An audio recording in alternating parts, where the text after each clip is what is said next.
Hi people, alright, so today I thought we could do something special for this channel.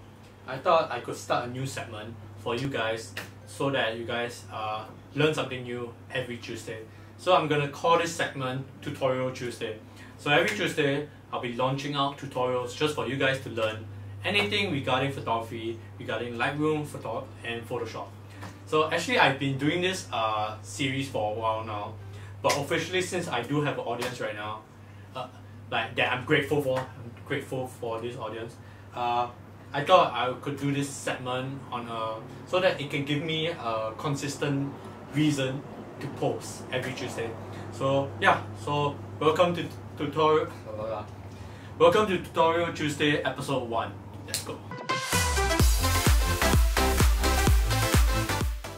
Alright, so today on episode 1 we're gonna be using this picture, and we're going to be editing along using this picture, of course, in regards to this picture, which I'm going to give you the tutorial.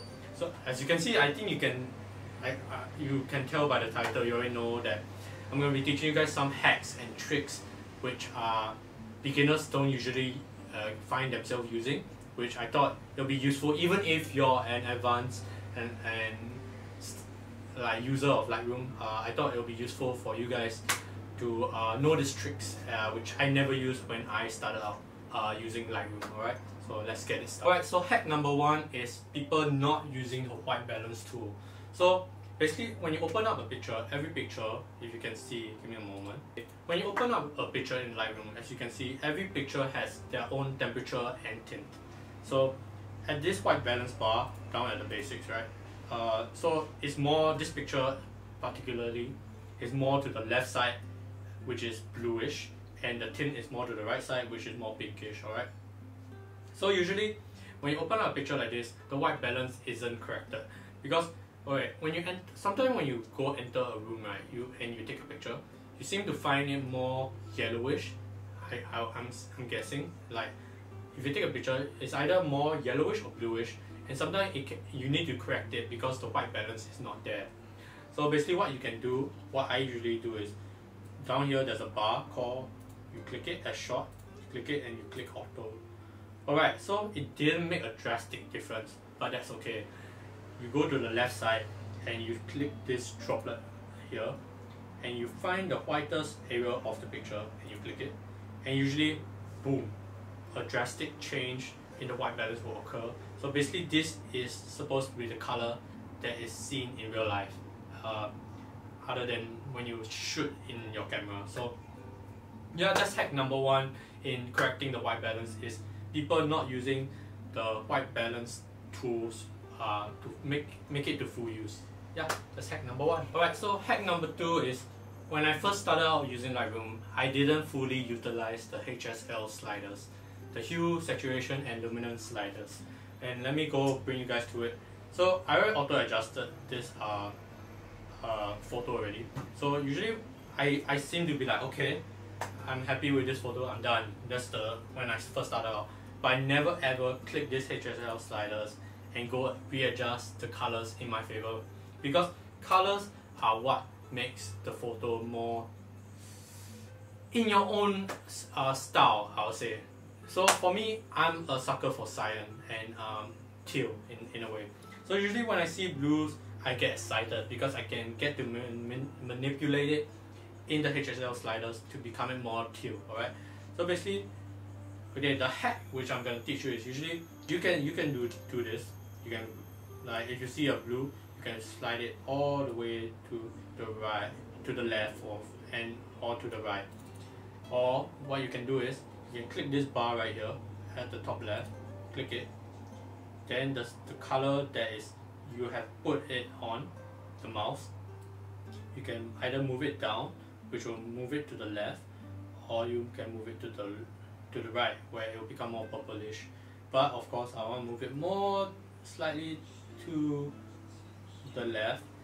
Then I'll play with, you see it's kind of too saturated to make it look quite fake, and I want it more to the subject, so I'll saturate it down a bit. This color, I'll saturate it down. And yeah, and the luminance, maybe I can play with it a bit. Maybe increase the luminance. Right. brighter a bit. Alright, that's dope. Alright. What else? What other colors can I play with? Okay, you can see you can actually use the HL sliders to correct their skin tones as well, if you didn't know. So I'll grab this icon right here again. I'll go to the skin tones and just maybe play around with it, either to the left or to the right. Let me see. To the left is a bit stranger. It's like two. If I put it, I'm gonna put it slightly to the left, just -2 at the orange area. Then, alright, actually their skin tone is fine. If I want more attention, I just increase the luminance of them up, just so that they can become more brighter in a way. And let's see, what else can I play with? I can play with the greens of the trees. Let me see. Move it to the left or to the right. See? To be honest, I'm not a big fan of green, so I usually tend to move it to the left. Like that. Alright, that's actually quite nice.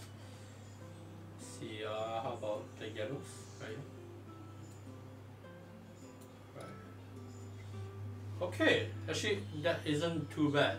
So if I can see the before, after, that's actually not bad. So just by tweaking the colors a bit and playing around with HSL sliders a bit, I give it my own, I give the picture my own spin, and yeah, I like it. Alright. But anyways, if you haven't subscribed to this channel, please feel free to go subscribe and give me your support. And of course, I have an Instagram account. Please go support and follow my Instagram account right here, which I'm going to show you guys right now. And yeah, back to the video. Alright, so hack number 3 is people not using the histogram. So basically, the histogram shows you the blacks, shadows, midtones, highlights and whites of the picture that is being distributed around. So basically, okay, let me just show you right now. People usually ignore the top right hand corner of the Lightroom, which is the histogram. So this is the histogram, guys. Alright, so as you can see from this picture, for this picture, you can see that the histogram is is more distributed out towards the black side. And usually what you are supposed to do is, with regards to the histogram, the bar should be more distributed around the midtones, which is the exposure section right here as they describe. So basically it indicates that there's too much of the blacks. So what you can do is, of course, you just increase the blacks, so you move more to the right. And of course it's vice versa, depending on how you want the picture to look. But I'm just showing you guys what you should be doing with the histogram. So basically, if it moves more to the right, so the blacks will be more distributed out, as you can see. So if you want the exposure to rise more, you just increase the exposure slightly a bit. As you can see, it's moving more to the middle. And let's see the whites. Let me see. Alright, so let me just raise down the highlights in a way. Alright, just raise contrast. Alright, so that I can. Alright, actually that's not bad. Let's see the clarity usually I don't like to play around with it that much. But yeah, alright. So that's actually a quite even distribution towards the middle. So yeah, that's the idea of the histogram. And yeah, I hope you guys learned something about the histogram today. And like I said, it's up to you. It's up to the style of the picture which you want to make it. So sometimes you can just ignore the histogram, but I'm just trying to show you the idea of why you should be using the histogram and what the histogram does for your picture. Alright, so that's the end of the video for today. Thank you guys for joining me on this tutorial. If you guys learned something, give this video a like and comment down below on what you would like to learn from me next. And yeah, stay safe, stay healthy. I'll see you guys in the next video. Bye.